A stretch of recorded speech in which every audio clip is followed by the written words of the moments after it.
Episode 9 का start वहीं से होता है कि उन नाम मीरे को आखिरकार किस कर देता है और फिर उनके दरमियान एक अजीब सी खामोशी हो जाती है।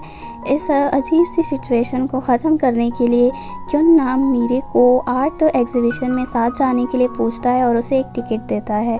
क्यों नाम एग्जीबिशन वाले दिन पेंटिंग्स को देखते हुए सोच रहा होता है कि शायद मीरे नहीं आएगी। काफ़ी इंतज़ार करने के बाद वो वहाँ से चला जाता है। बाहर निकलने पर उसे सामने रोड की दूसरी तरफ मीरे नज़र आती है, जो लेट हो गई थी लेकिन मुस्कुराते हुए उसकी तरफ बढ़ती है। वो दोनों फिर साथ चलते हैं और एक दूसरे का हाथ भी पकड़ते हैं। उसके बाद फिर एग्जीबिशन के बाद वो दोनों मूवी देखने जाते हैं और फिर उसके बाद वो दोनों डेट करना शुरू कर देते हैं और दोनों एक दूसरे के साथ बहुत ही अच्छा टाइम गुजारने लगते हैं। इस चीज़ का असर उनकी ऑफ़िस की लाइफ पर भी पड़ने लगा था। ऑफ़िस में भी वो दोनों लोगों से छुपकर एक दूसरे का हाथ पकड़ लेते हैं, जिसकी वजह से दोनों के चेहरे पर मुस्कुराहट आती है। मीरे की फ्रेंड जियान भी अब अपनी डेटिंग की लाइफ में काफ़ी आगे बढ़ गई थी। उस वर्चुअल रियलिटी वर्ल्ड में उसका कॉन्फिडेंस इतना बढ़ गया था कि उसकी डेटिंग मैनेजर भी परेशान हो गई थी। यहाँ पर वो एक आर्टिकल भी लिख देती है जिसमें वो डेटिंग के हवाले से कुछ मशवरे देती है और उसका नाम पड़ गया था बॉयफ्रेंड किलर।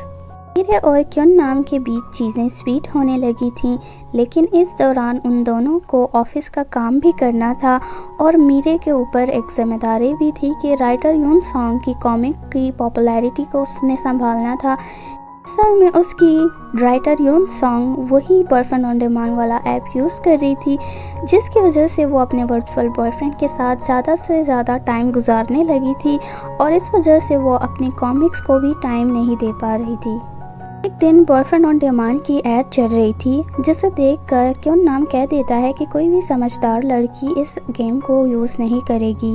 ये सुनकर मीरे खामोश रहती है और अंदर से शर्मिंदगी महसूस करती है, क्योंकि वो भी इस गेम को यूज़ कर रही थी।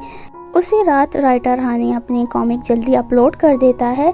इस वजह से बाकी सारे ड्रिंक करने जाते हैं और क्यों नाम को भी साथ ले जाते हैं, लेकिन मीरे का काम अभी बाकी था। क्यों नाम नशे में ऑफिस आता है मीरे से मिलने। इस वजह से एक फ़नी सा और क्यूट सा मोमेंट उनके बीच हो जाता है। उसके बाद वो लोग घर जाते हैं। मीरे घर आकर देखती है कि उसकी क्यों सॉन्ग की कॉमिक जो है तो रैंक 1 पर आ चुकी है, लेकिन उसकी राइटर यून सॉन्ग अब काम पर ज़्यादा तवज्जो नहीं देती थी और सारा टाइम अपने वर्चुअल बॉयफ्रेंड के साथ स्पेंड करती थी, जिसकी वजह से वो काम भी ठीक से नहीं कर रही थी। मिन जुनयांग तक ये खबर पहुंचती है जियान ने 200 बॉयफ्रेंड को 1-2 महीने के अंदर ही डेट कर लिया था, लेकिन इससे भी बड़ी प्रॉब्लम उनके सामने आती है। राइटर यून सॉन्ग का comic the man to know का मेन कैरेक्टर काफ़ी हद तक बॉयफ्रेंड ऑन डिमांड की कैरेक्टर से मिलता जुलता है। लोग इसी बारे में बात कर रहे होते हैं और ये खबर हर तरफ फैल जाती है और सोशल मीडिया न्यूज़ सब जगह बॉयफ्रेंड ऑन डिमांड की बात की जा रही होती है। और एक दिन मीरे क्यों नाम से रिक्वेस्ट करती है कि वो अपनी यूएसबी घर भूल गई है, तो वो वहाँ जाकर उसकी वो यूएसबी ले और उसमें कुछ फाइल्स हैं वो चेक करके उसे बताए। यहाँ पर वो उसकी बात मान लेता है और मीरे को याद आता है इस दौरान उस यूएसबी में बॉयफ्रेंड ऑन डिमांड में लॉगिन होने के सारे रिकॉर्ड्स मौजूद हैं और उसे ये बात याद आते ही वो फ़ौरन से घर के लिए निकलती है, लेकिन अब बहुत देर हो चुकी थी। क्यों नाम को वो यूएसबी मिल जाती है और वो उसे लैपटॉप में लगाता है और उसकी सारी फाइल्स वो देख लेता है। इसके बावजूद जब मीरे उसके सामने आती है तो वो खामोश रहता है और नॉर्मल होने का बिहेव करता है, लेकिन मीरे को कुछ ठीक नहीं लगता। नाम मीरे के साथ उसके अपार्टमेंट में ही रुकता है, लेकिन रात को उसे नींद नहीं आती, इसलिए वो पानी पीने जाता है किचन।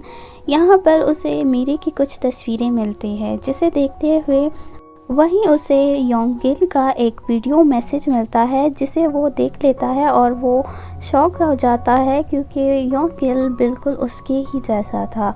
इस चीज़ को दूर करने के लिए वो उसका हेडसेट यूज़ करके उस वर्चुअल रियलिटी वर्ल्ड में आता है और वो मीरे के ही रूप में था।